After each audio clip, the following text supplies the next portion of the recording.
Hello guys, welcome back to your daily TikTok doses. It's your girl TikTok Liz, and on today's episode we have amazing content for you, perfectly splendid.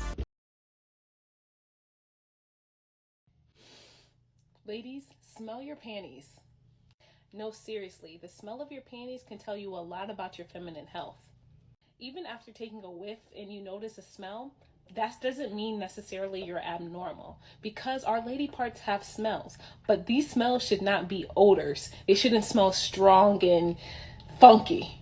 There could be a lot of reasons for feminine odor. One of them being you might not be drinking enough water. So drink enough water to make sure your body stays hydrated and that you're flushing out all the toxins in your body. Or it might be a hygiene issue. Make sure you're washing and taking a shower regularly. But when you shower, do not use body wash. Use a wash specifically made for our lady parts that keeps it smelling fresh and clean all day. And lastly, you might have an infection. If your smells are really strong, you need to go to the doctor to get it checked out. When shaving your private area, ladies, let's make sure to use a 5-blade razor, okay? And that's because a 5-blade razor, actually the spacers are close together, which prevents the skin bulging up in between the blades. Especially down that area is really sensitive, so if you do shave that area, make sure to use a 5-blade razor. A 5-razor blade is much better than a 3-razor blade if you're going to shave down there, specifically ladies, if any of you guys do shave, because it's equipped for more sensitive skin. So do not use a 3-razor blade. You're much more likely to cut yourself down there. So if you have any of these bumps around your bikini area, it can actually be ingrown hair, and I know that it hurts because I sometimes get it. The reason why you're probably getting ingrown hairs is because of the way that you're shaving. One, it can even be your razor. Maybe the razor is old, or maybe you're pressing too hard on the razor and it's hurting you. But if you do have ingrown hair, do not pass the razor again around that area. It's just going to affect it even more. Also, it could be from waxing. Sometimes when you wax, you can also get ingrown hair in that area. What I like to use for ingrown hairs is the tea tree oil. I like to add some tea tree oil on the affected area. So what I've been doing to prevent getting any ingrown hairs is just simply exfoliating after I shave or wax.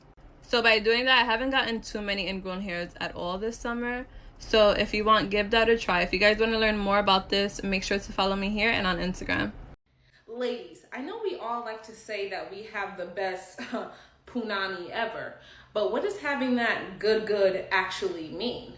But let me let you in on a little secret to really know if you have that good. If your vag is healthy, then it's good, okay? And a healthy vag is gonna look different for everybody because every woman is different. But here's how you can know if your vag is healthy. First of all, scent. Spoiler alert, every woman has a scent, and this shouldn't be confused with odor.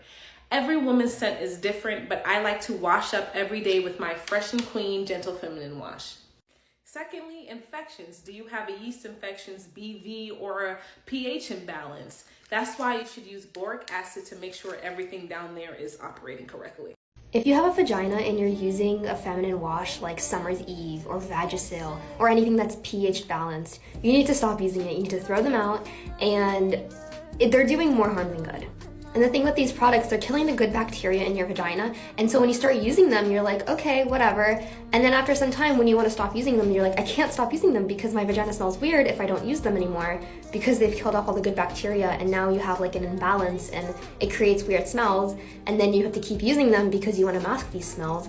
When if you just give it a break, like 2 weeks, don't use any of those feminine washes, nothing that's scented. Your vagina should not smell like an island breeze.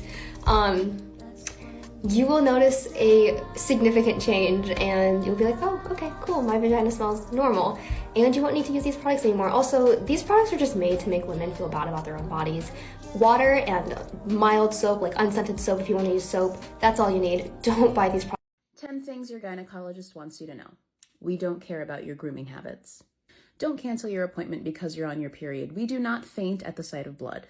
Rather than printing out a generic birth plan from the bump, you're much better off bringing your concerns to your doctor and talking about them in the office during your prenatal care. You know what they call people who use the withdrawal method for contraception? Parents. You do not need a pelvic exam just because you're visiting the gynecologist. A pap smear is a screening test for cervix cancer. Just because you get one of these does not mean you had a pap smear. Your vulva only needs water. It doesn't need soap. It doesn't need perfume. It doesn't need sprays. No douching, no wipes, no lotions, potions, shampoo. During a pelvic exam, you are the boss. You have the right to request a chaperone be in the room, you have a right to decline an exam, and you have the right to withdraw consent in the middle of the exam as well. And lastly, don't be embarrassed to tell us something. We've probably already heard it or seen it, and it's not going to surprise us. We just want to take good care of you. Want to know how to shave your hairy kitty? Here's your daily dose of health facts. We're going to pretend that this leg is a hairy kitty. I use the EOS Vanilla Bliss shaving cream because it's made for your hoo-ha. First you go down, then you go sideways on both sides, and then you go up for a smooth hoo-ha. I had a patient tell me that it would be cheaper for her to send her husband to a prostitute than for her to afford any of the medications that I recommended to treat her sexual function. Top 2 causes of female sexual dysfunction are hypoactive sexual desire disorder or vaginal pain. The pain is usually, not always, due to atrophic vaginitis from menopause, easily treatable with vaginal estrogen.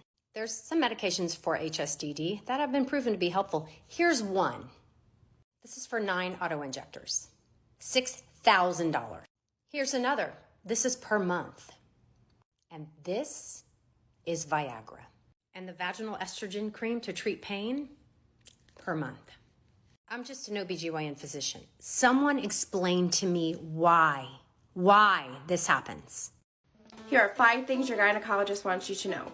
1, we don't care about your grooming habits. I don't care if you've shaved, waxed, or it's all natural.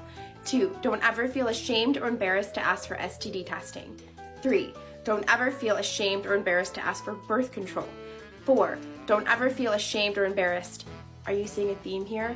To ask about your weird discharge or odor or that weird pain you had last week. And 5, just because you're making an appointment with a gynecologist does not mean you need a pelvic exam. Ladies, this is how you instantly make your kitty smell so good. So listen up, life changer. Number 1, get you some Dove sensitive soap. This soap is the only soap that can go in your kitty cat without irritating it, and it's gonna get rid of the smell. But this is what you do with the soap. Do not wash your kitty in the shower. You can, but it's not gonna get as clean as if you do it in the toilet. So, for 3 minutes straight, okay? The first minute, wash your kitty cat with just cold water. The second minute, lather it up with this soap, wash, repeat 3 times for 30 seconds, and you're done. Your kitty cat is gonna smell so good instantly. So stop feeling insecure about your kitty. Like, seriously, if you do this, I promise you, you're gonna be so confident about the smell that you're just gonna be hitting your ex up like, hey, you wanna? Wait, that's a lie. Don't hit up your ex. You don't wanna do that. But you know, it's gonna smell good. Just try it and comment below and tell me what you think. Hello and welcome to another episode of A Gynecologist Visits the Feminine Care Aisle, where we talk about what's trash and what's actually useful when it comes to over-the-counter gynecologic care products. So first up is the Summer's Eve line of external washes. This one will apparently make you smell like lavender. So Summer's Eve has been marketing towards women since the 1970s, promising to keep them and their vulva and vagina clean and fresh and happy and balanced and whatever the hell else. The problem is that Summer's Eve is part of the feminine hygiene industry, which profits off of shaming women, telling them that they're dirty unless you give them your money and they will make you clean. So I'm looking at this ingredient list and I'm telling you right now, just immediately no. Immediately no. This is full of detergents, which yes, will get dirt off of the skin, but will also strip the skin of its natural protective oils that can lead to rashes or irritation. In order to do some damage control, Summer's Eve adds back skin conditioners, but may also have fragrances and essential oils, which can lead to even allergic reactions on the vulva. Ugh, this is trash. Oh, you look dashing in your paper gown. Okay, your urine test came back normal. Yay! No STDs, yay! You want a cookie? So I understand you're having a hard time on the pill. This pill launched you into psychosis, okay? And this pill made you gain 25 to 30 pounds. Normal, average. So might I suggest a new pill that will actually do both of those things, plus probably give you your period for 2 months' time? Yeah, like nonstop. Let's give that a whirl, you know? You're my little experiment. So, women's health, so fun and comfy, right? Don't you wish you were just born a male? Yeah. Me too. I do see you're avoiding the stirrups. You're gonna have to put your feet in there. Pretty cold, right? Too bad. Gonna lift up your gown now. Ah! Oh, just kidding. It literally always gets you guys. Honey, you're the 25th cooch I've seen today. You think anything phases me? Oh, hold on. My daughter's FaceTiming me. Call you back, okay? I've got a wide open birth canal right in front of me. I can't talk. Well, and that's it for me, guys. Thank you so much for watching. If you did enjoy the video, don't forget to hit the like button and subscribe. We've got so much amazing content for you. See you soon for a new episode.